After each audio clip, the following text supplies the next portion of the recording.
All the parts are finally here. So today I'm going to try and knock out new spark plugs, new spark plug wires, and a new coil pack for the MK4 Golf.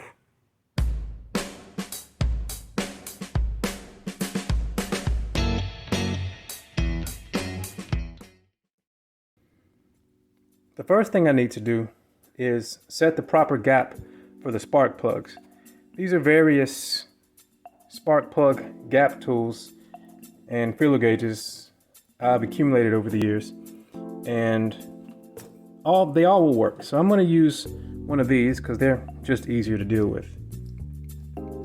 The proper gap for these is 1 millimeter plus or minus 1/10 of a millimeter. So anything from 0.9 millimeters to 1.1 millimeters.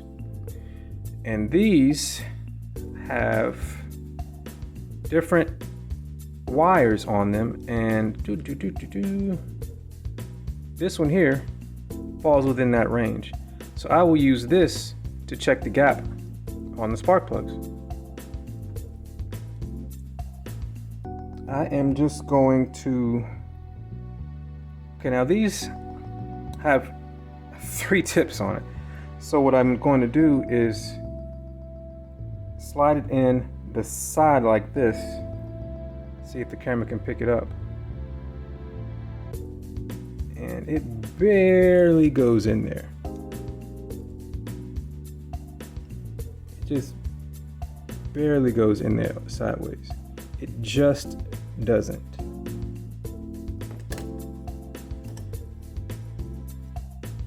This one is very similar, and it also has the 1.02 millimeters, and yeah, I cannot get it in there. So I'll check all of them. Okay, so that one goes through fine.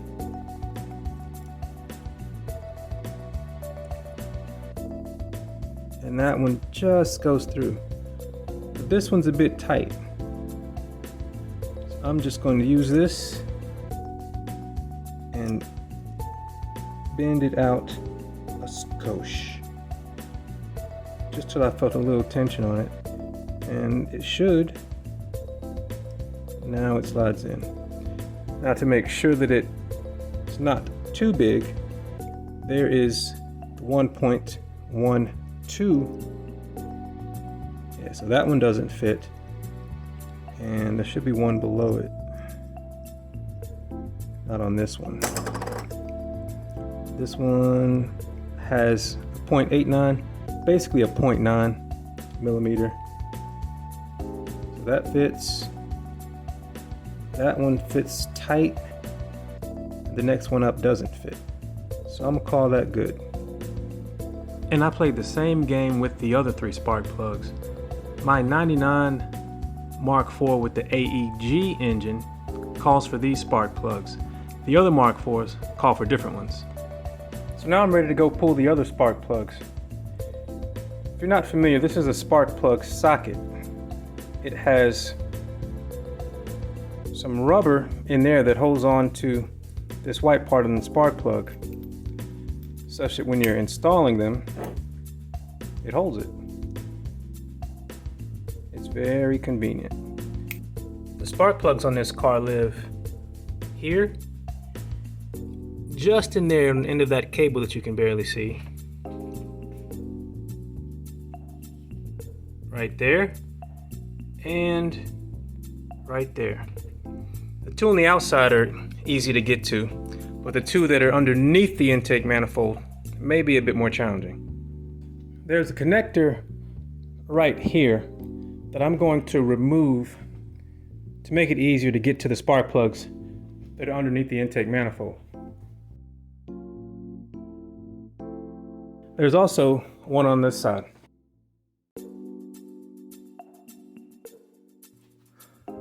I have this spark plug wire removal tool that I've probably only used a handful of times, but I'm going to see if it'll help me get the wires off the ones that are underneath the manifold. Now this is a heck of a camera angle, so I hope you can see it.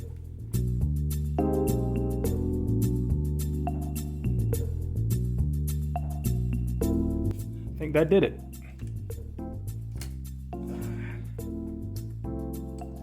And I'm starting with the hard ones because I like to swallow the frog. So now I'm just gonna fish it out of the way to make sure that I can get to the spark plug. And that should give me enough room. I can see the spark plug. And there's the spark plug way down there. That's actually more of a straight shot than I thought. So I'm just gonna get the right size extension and I should be able to take it out with no problems. I got my 1 foot 3/8 extension and my spark plug socket on that end, and I should be able to get right at it.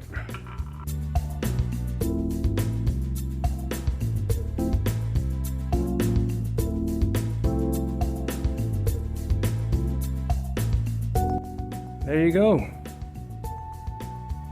I got it out. So here's the new spark plug. Looks a lot better than the old one. And I got some anti-seize. It's good to have this on hand for odds and ends, but I'm gonna throw a bit of anti-seize on the threads.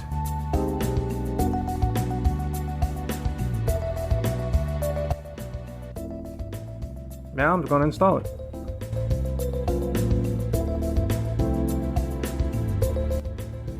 A lot of people recommend using a tube on the end of the spark plug so that you don't cross thread it, but you can feel if you're cross threading it because it doesn't go in smoothly. Just don't force it and take your time.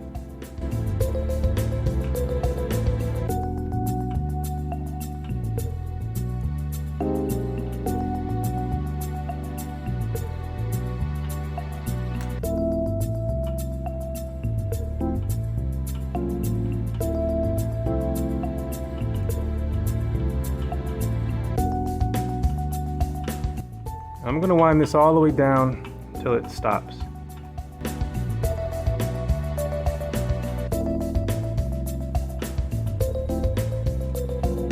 All right, that's stopped. So I'm going to wiggle the socket off. Dadgummit. The only thing about these spark plug sockets is sometimes they stay on the spark plug. Let's see if I can. There we go. So I set my torque wrench to 22 foot-pounds, and now I'm going to tighten it down so that this one will be done.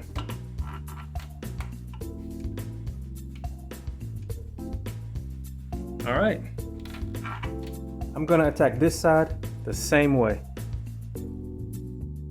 If I were just changing spark plugs, I would repeat the process for the other 3 and I'd be done. So now I'm going to pull this spark plug wire that way. For whatever reason, it's hung up in there. So I was having some trouble fishing that spark plug wire out no matter which direction I tried to take it. So I'm going to go ahead and take the secondary air pump off so that I can do the coil pack while I'm doing the spark plugs and wires. It seems to be straightforward. There are 3 10mm nuts. One here, and one on the other side there. A connector, and 2 hoses or pipes that connect here and here.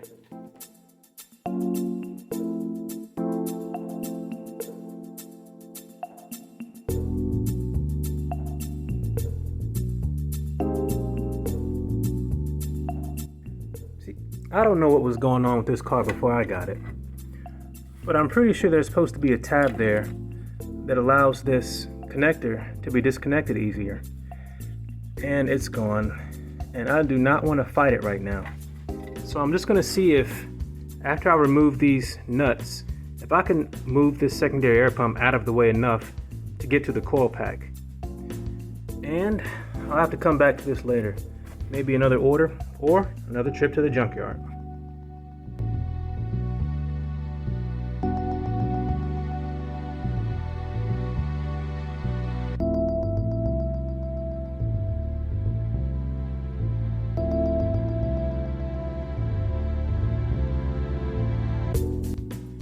Well, that helped, but what would really help is removing the secondary air injection pump bracket. So that's what I'm going to do. There's a bolt here, and another there that I think if I remove it, it'll make it a lot easier to get to the coil pack and the ends of the spark plug wires. So one more thing has to come off.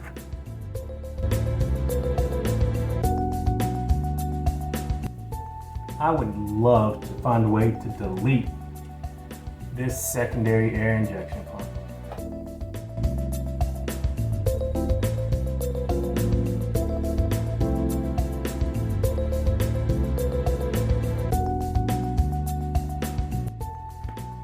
Yeah, that makes it a lot better. So if I ever do this again, I'm taking off the secondary air pump first, and that gives you a straight shot at the mounting holes for the coil pack and to the coil pack end of the spark plug wires. So now I'll be able to fish that spark plug wire out and go ahead and knock out the wires and the coil pack all at once.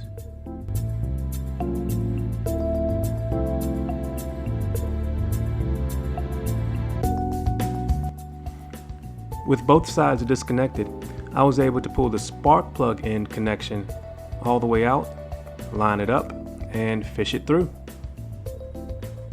So now, back to our regularly scheduled programming. Go ahead and get that spark plug out.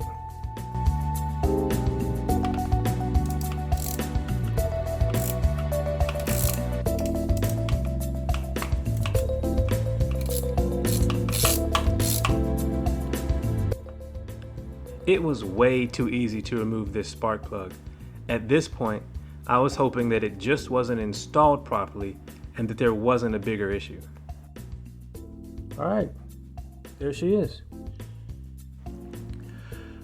I got the new spark plug ready with the anti-seize and I started to install it. And this is where a quick after-work job turned into something more. Even with my fingers, the threads didn't bite. They just kept spinning.